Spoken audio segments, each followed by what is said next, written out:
Hello and welcome to the Justice Factor. Did the Demarcation Board merge Midvaal and Mfuleni municipalities merely to take away the one municipality, which is Midvaal, which the DA controls in Gauteng? My guest today to discuss this issue is the chairperson of the Municipal Demarcation Board, Landiwe Mahlangu. After that discussion, we'll give you, as usual, our winner and loser of the week. But first, the top stories of the week with Songezo Zibi, Associate Editor of the Financial Mail magazine. Songezo, welcome to the show. I have to say, you say here, action man wanted in terms of Pravin Gordhan's new medium-term budget policy statement, which is out on Wednesday. I thought President Zuma was the action man we wanted, and it's 4.5 years since he's been in power. Shouldn't we all be happy? What's wrong with this economy? Well, he needs to pedal faster. We've just had the National Development Plan, welcomed by most parties except COSATU, the economic chapter there, of which they've got an objection to. Here's our reality justice. We are in a constrained fiscal environment. There isn't going to be more money than we used to, on the one hand. On the other hand, the NDP has got a steep growth target of 5.4% per annum. We're lagging at somewhere below 2% or just above 2%.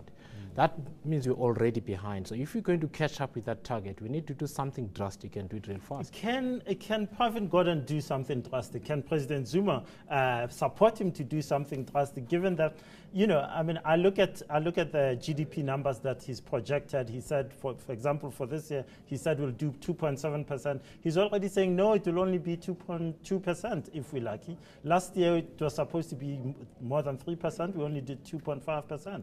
Can he do it? What can he do? The only thing Pravin Gordhan can do is to give a signal, because this is to give a framework for the next 3-year cycle of fiscal planning for the government.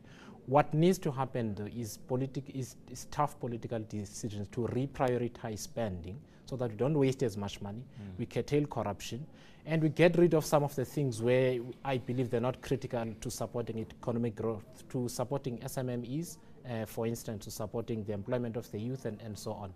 Pravin can make mechanisms available, but there's political will which is required for that. Is there political will? I'm encouraged by the ANC MP standing up in Parliament last week saying the youth wage subsidy, or whatever you call it, a tax incentive scheme for employers, that we will have this. We can't go on protecting those who have jobs at the expense of those who don't have jobs. Is this the big task the ANC needs to achieve is that it needs to give the rest of the world and all of us the impression that within its own kitchen there is full support for the NDP.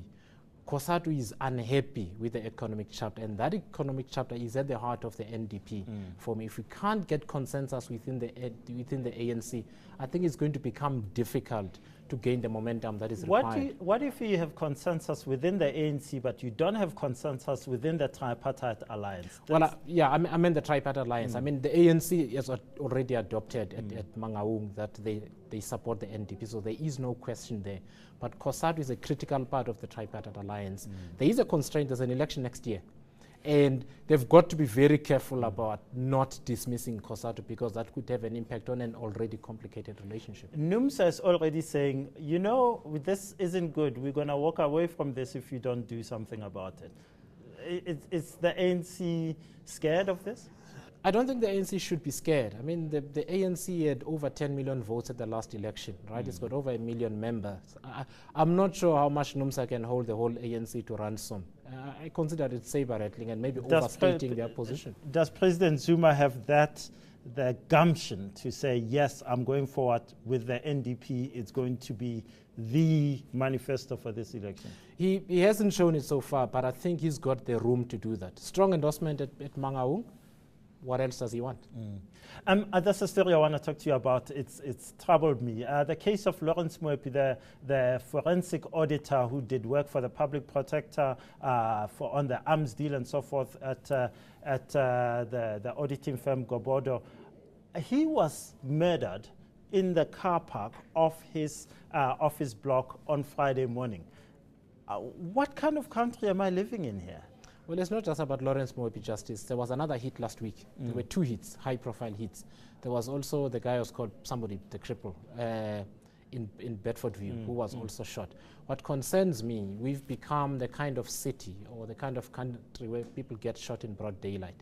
We don't know why the auditor was killed, and I want to be very careful about speculating on the reasons thereof, but it is concerning that in broad daylight, in an office block with security, people can brazenly drive up and shoot somebody dead like that. Is it?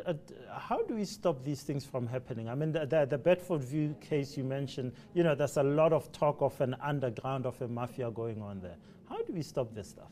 I think it's indicative of a policing system that is strained, that is under strain, that is struggling to keep up with the rate of organized crime or with the extent of organized crime. And I think what concerns a lot of us, including myself, is that the machinations that one sees at crime intelligence, which is the level at which these kind of crimes are prevented and solved, means that we can't be confident that they can do the tasks that they need to do.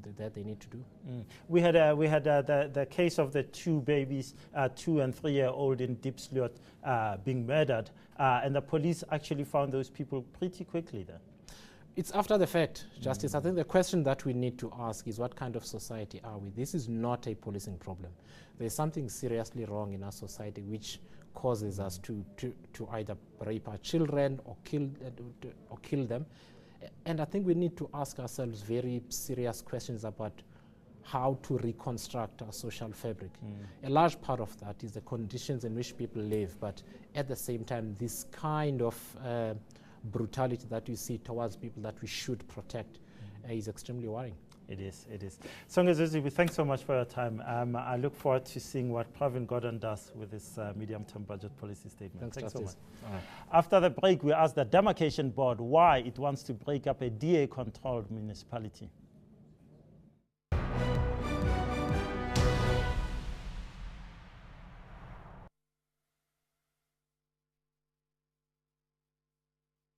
News that moves. ENCA.com.